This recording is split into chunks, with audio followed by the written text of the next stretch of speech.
Čau, tu Matej, vás vítam u nového videa. Priatelia, dočkali ste sa dnešného dňa. Dnešný deň je unikátny. Pretože popri Apple, čo vydával svoje klasické rady, čiže tým pádom iPhone 17, 17 Pro, 17 Pro Max, vydal ešte jeden telefón, ktorý môžeme považovať za najväčší hlúposť Apple eventu. A to je práve, že ten iPhone Air. iPhone Air, áno, iPhone Air. Pretože plusy a minusy tohto telefónu sú viacej jak minusy, tak plusy. Minusy sú práve, že viacej ako plusy, lebo ste čakali určite, že Maťo, ty to budeš chváliť, lebo ty máš rád proste tenké telefóny a máš rád veľké. Nie, dámy a páni, tentokrát sa priskláňam na stranu tých hejterov, pretože to je reálne najväčšia kravina, čo Apple predstavil za posledné roky, čo som v iPhone. Áno, od iPhone 6 som vlastne dlhoročný iPhoneák. Dlhoročný. A v živote som nevidel takú blbosť, ako je toto. Pretože, dámy a páni, jedine, čo by som mohol vytknúť v pluse, je, že je to proste tenký telefón. Že sú vlastne dva pluska. Plusko 1 je vlastne výška, šírka telefónu. Výška je práve že 156,2 mm a šírka je 64,7 mm a hmotnosť je 165 gramov. Ešte jedine, čo by som tu mohol vytknúť, je 120 Hz a foťak, čo je 40 megapixelov. A to je tak vlastne všetko, čo sú plusy. A ešte USB-C samozrejme, to je plus. A nový čip Apple A19 Pro Bionic, takže to som rád. Aspoň niečo. Priatelia, čo ja strašne považujem za veľkú kravinu od Apple, to je eSIM-ky. Každý si z vás pamätá, keď mal svoj prvý iPhone. Môj prvý iPhone je vlastne 6, ktorú mám tu vlastne vzadu. Tu vzadu vlastne, ak mám R-kovú krabičku.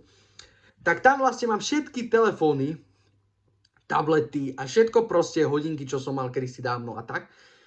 A je tam práve iPhone 6. A vy si pamätáte tie staré sloty na tej SIM karty?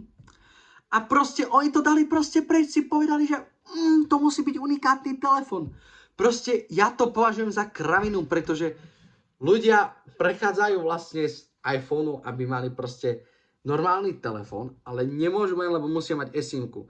Že tí, ktorí vlastne majú SIM-ky, si musia urobiť novú eSIM-ku, tým pádom si musí urobiť novú celú SIM-ku a s celým novým telefónnym číslom.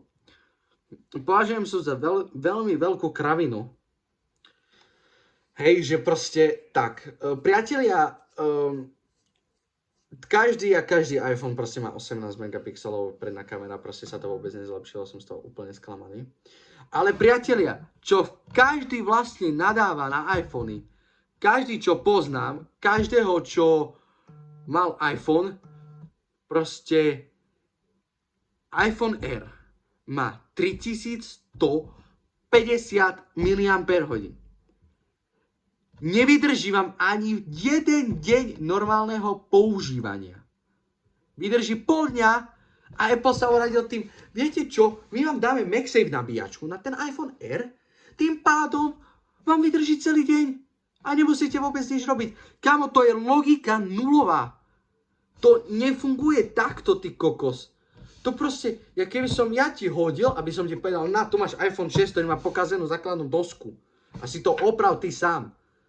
To je proste nie. Celé zle. Proste je to úplná kravina, čo ja považujem za toto tu. Pretože nikdy toto som nevidel, že by telefón proste taký robil. Áno, môžete to normálne potom nabíjať cez kábel, hej, že proste je to tak, ale proste je že vraj odolnejší voči pádom, kravín proste. iPhone Air je pre tých používateľov, ktorí vlastne idú vlastne robiť svoje biznisy, nejaké podnikateľské, ja to tak proste beriem, že to je ten iPhone, kde proste iba zavoláš, vyriešiš a tak proste. Ale nie telefón, ktorý máte normálne používať celý deň, ako ja používam iPhone 13 Pro. Nie je to proste taký telefón a takéto proste veci a veľmi ma mrzí, pretože keby nestal 1050 eur základná verzia, čo je 256 giga, tak by to bol veľmi dobrý telefón, veľmi. Uvidíme, ako to bude, pretože Apple má predstaví 17R. Takže to bude isto taká kravina, určite, už sa 100% s vami stavím. Ale čo sa týka R-ka, je to proste telefón, ktorý je vlastne pre neviem koho proste. Je to proste telefón, ktorý fakt si zaslúži iba fakt na také heavy veci, ako keď chcete strihať videá, alebo ja tu točím, hej, na moje R-ko, tak proste inak sa nepohneme proste ďalej, hej. A podľa mňa toto je najviac zbytočné, čo sa týka Apple.